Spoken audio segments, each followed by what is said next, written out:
શું તમે હું નૃત્ય જોયું છે જે ઝારખંડ, ઓડિશા અને પશ્ચિમ બંગાળમાં થાય છે, અથવા કેરળ અને કર્ણાટકનું ભૂતકોલા?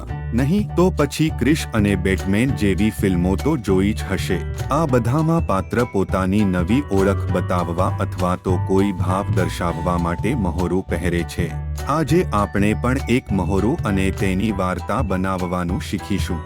પહેલું, મહોરું બનાવવું.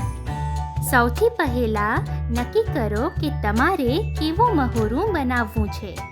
કોઈ માણસનું, પ્રાણીનું, કોઈ આદિવાસીનું અથવા પોતાની કલ્પનાથી.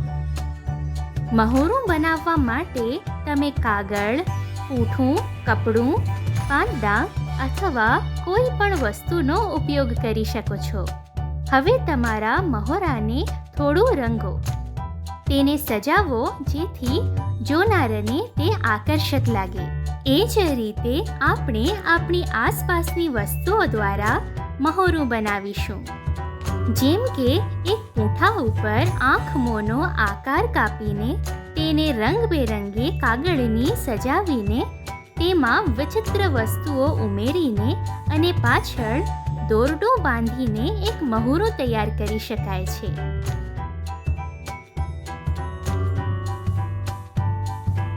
અને આ જ રીતે અલગ અલગ વસ્તુઓથી મહોરું બની શકે છે.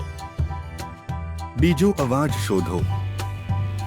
મહોરું પહેરીને તમે જેવા છો તેવા નહીં રહો. તો નક્કી કરો કે તમે કેવા અવાજમાં વાત કરશો.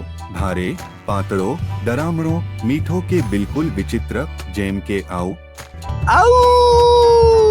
હાય દોસ્તો. ડિંકા ચિકા હેલો.